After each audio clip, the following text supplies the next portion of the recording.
कलबुर्गी तक जाएगा, जिसका उद्देश्य है कि कल्याण कर्नाटका डेवलपमेंट बोर्ड जो बनाया गया आज से 12 साल पहले, इसको अब तक लगभग 25,000 करोड़ रुपए आ चुके हैं। लेकिन इसके बावजूद भी हम डेवलपमेंट के नाम पर लीडरों की और पॉलिटिकल पार्टियों की एक जो है उसका डेवलपमेंट इससे किया जा रहा है, इस क्षेत्र का डेवलपमेंट नहीं हो रहा है।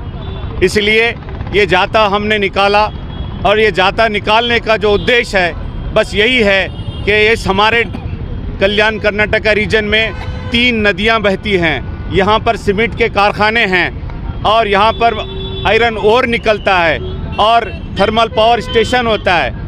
और एजुकेशन के लिए आज हम देखते हैं तो हमारे पास एजुकेशन में यादगीर, गुलबर्गा, बीदर जो हमेशा जो पीछे चल रहे हैं, और इंडस्ट्रियल डेवलपमेंट में रोज़गार की कोई योजनाएं नहीं बन रही है। तो तीसरा, हेल्थ सेक्टर में भी हम देखते हैं कि हेल्थ सेक्टर में भी कि यहाँ पर ब्रिम्स की ही मिसाल लीजिए कि मशीन्स तो हैं, हॉस्पिटल तो है, लेकिन सर्विसेज नहीं हैं।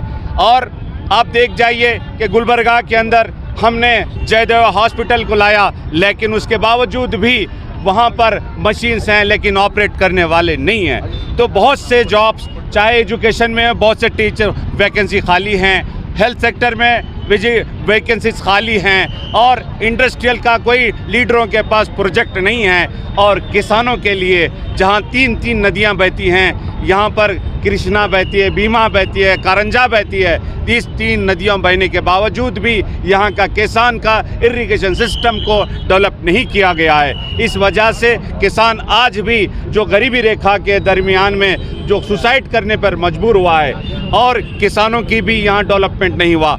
इस तरह जो चौथा इम्पॉर्टेंट डेवलपमेंट जो हमारे इस सेक्शन में जो होना चाहिए था वो ये था कि हमारे इस इलाके को जो 371 जे का जो बनने का जो उद्देश्य था कि इसके ज़रिए से हम कर्नाटका के अंदर जो पूरा कर्नाटका, जो नॉर्थ कर्नाटका जो नेग्लेक्टेड एरिया था, उस एरिया को डेवलप करने की बात कही गई थी। लेकिन इन 12 सालों में हम देख रहे हैं कि इसके अंदर कोई डेवलपमेंट नहीं हुआ। ये जागृति का ये कैंपेन, ये जो जाता बेल्लारी से निकलकर आज बीदर के तारीखी शहर में आया है। याद रखिएगा कि हमारे इस डिवीज़न में जहाँ पर बीदर पार्टी कर्नाटक ಈ ಒಂದು ಜಾಥಾ ಏನು 6ನೇ ತಾರೀಕಿಂದ ಬಳ್ಳಾರಿಯಿಂದ ಪ್ರಾರಂಭವಾಗಿದೆ, 13ನೇ ತಾರೀಕು ತನಕ ಈ ಜಾಥಾ ನಡೆದು ಕಲ್ಯಾಣ ಕರ್ನಾಟಕ ಭಾಗದ ಎಲ್ಲ 7 ಜಿಲ್ಲೆಗಳಲ್ಲಿ ಸಾಗಿಸಿ ನಾವು 13ನೇ ತಾರೀಕು ಕಲ್ಯಾಣ ಕರ್ನಾಟಕ ಪ್ರದೇಶ ಅಭಿವೃದ್ಧಿ ನಿಗಮ ಏನಿದೆ ಅದರ ಎದುರುಗಡೆ ಪ್ರತಿಭಟನೆ ನಡೆಸಿ ಈ ಎಲ್ಲ 7 ಜಿಲ್ಲೆಗಳ ಏನು ಸಮಸ್ಯೆಗಳಿದ್ದಾವೆ ಪ್ರತ್ಯೇಕವಾಗಿ ಆ ಸಮಸ್ಯೆಗಳ ಪಟ್ಟಿ ಮಾಡಿ ಅದನ್ನು KKRDB ಕಚೇರಿಯ ಎದುರುಗಡೆ ಪ್ರತಿಭಟನೆ ಮಾಡಿ ಅಲ್ಲಿ ಕೊಡಬೇಕಂತ ಇದ್ದೀವಿ। ಈ ಸಂದರ್ಭದಲ್ಲಿ ನಾವು ಈ ಜಾಥಾ ಹೊರಡಿಸಿರುವಂಥದ್ದು ಇಲ್ಲಿನ ರಾಜಕಾರಣಿಗಳು ಏನು ಸುಳ್ಳು ಹೇಳಿ ಇಲ್ಲಿನ ಜನರಿಗೆ ಮೋಸ ಮಾಡ್ತಾ ಇದ್ದಾರೆ, ಜಾಹೀರಾತುಗಳನ್ನು ಕೊಟ್ಟು ಜನರನ್ನು ನಂಬಿಸುವಂತಹ ಪ್ರಯತ್ನ ಮಾಡ್ತಾ ಇದ್ದಾರೆ, ಸಾವಿರಾರು ಕೋಟಿಗಳು ನಾವು ಹಣ ಬಿಡುಗಡೆ ಮಾಡಿದ್ದೀವಿ ಅಂತ ಹೇಳ್ತಾ ಇದ್ದಾರೆ। ವಾಸ್ತವದಲ್ಲಿ ಇಲ್ಲಿ ನಾವು ನೋಡಿದಾಗ ಇಲ್ಲಿ ಆಸ್ಪತ್ರೆಗಳಿಲ್ಲ, ಇಲ್ಲಿ ಶಾಲೆಗಳಿಲ್ಲ, ಶಾಲೆಗಳ ಹೆಸರಲ್ಲಿ ಕೇವಲ ಕಟ್ಟಡಗಳಿದ್ದಾವೆ, 22,000 ಶಿಕ್ಷಕರ ಹುದ್ದೆಗಳು ಖಾಲಿ ಇದ್ದಾವೆ, 80,000 ಒಟ್ಟಾರೆ ಸರ್ಕಾರಿ ಹುದ್ದೆಗಳು, ಅದರಲ್ಲಿ ಪೊಲೀಸ್ ಡಿಪಾರ್ಟ್ಮೆಂಟ್ ಹುದ್ದೆಗಳು, ಕಲ್ಯಾಣ ಕರ್ನಾಟಕ ಏನು ವಾಯು ಕಲ್ಯಾಣ ಕರ್ನಾಟಕ ಡ್ರೈವರ್ಸ್ ಏನಿದ್ದಾರೆ, ಕಂಡಕ್ಟರ್ಸ್ ಅದರ ಹುದ್ದೆಗಳು ಖಾಲಿ ಇದ್ದಾವೆ, ಹಾಗೆ 80,000 ಹುದ್ದೆಗಳು ಖಾಲಿ ಇದ್ದಾವೆ। ಅದೇ ರೀತಿ ಸುಮಾರು 9,000 ಶಿಶುಗಳು ಇವತ್ತು ಏನು 4 ವರ್ಷದಲ್ಲಿ ಏನು ರಕ್ತಹೀನತೆಯಿಂದ ಮತ್ತು ಅಪೌಷ್ಟಿಕತೆಯಿಂದ ಮರಣ ಹೊಂದಿದ್ದಾರೆ। ಅದೇ ರೀತಿ 500-600 ಬಾಣಂತಿಯರು ಕೂಡ ಪ್ರಾಣ ಕಳ್ಕೊಂಡಿದ್ದಾರೆ। ಇದೆಲ್ಲ ವಾಸ್ತವಾಂಶ ಮುಂದಿಟ್ಕೊಂಡು ಕೂಡ ರಾಜಕಾರಣಿಗಳು ಕೇವಲ ನಾವು ಕೋಟಿಗಟ್ಟಲೆ ಹಣ ಕೊಟ್ಟಿದ್ದೀವಿ ಅಂತ ಹೇಳ್ತಾ ಇದ್ದಾರೆ। ಅದಕ್ಕಾಗಿ ನಾವು ಈ ಜನಜಾಗೃತಿ ಜಾಥಾ ಏನಿದೆ ಕಲ್ಯಾಣ ಕರ್ನಾಟಕದ ನ್ಯಾಯಪೂರ್ಣವಾಗಿ ಅಭಿವೃದ್ಧಿ ಆಗಬೇಕು, ಕೇವಲ ಅಭಿವೃದ್ಧಿ ಅಷ್ಟೇ ಅಲ್ಲ, ಹೇಗೆ ಕರ್ನಾಟಕದ ಅರ್ಧ ಭಾಗಕ್ಕೆ ನ್ಯಾಯ ಆಗ್ತಾ ಇದೆ ಅದೇ ರೀತಿ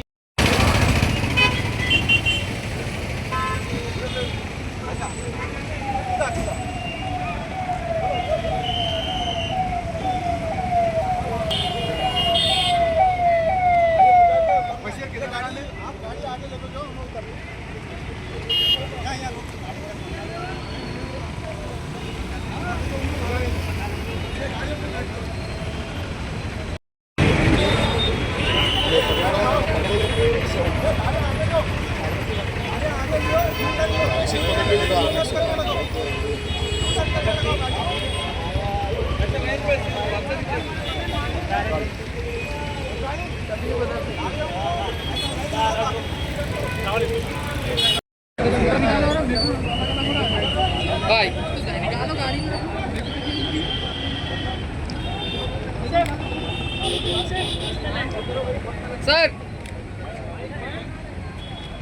देख रहे हैं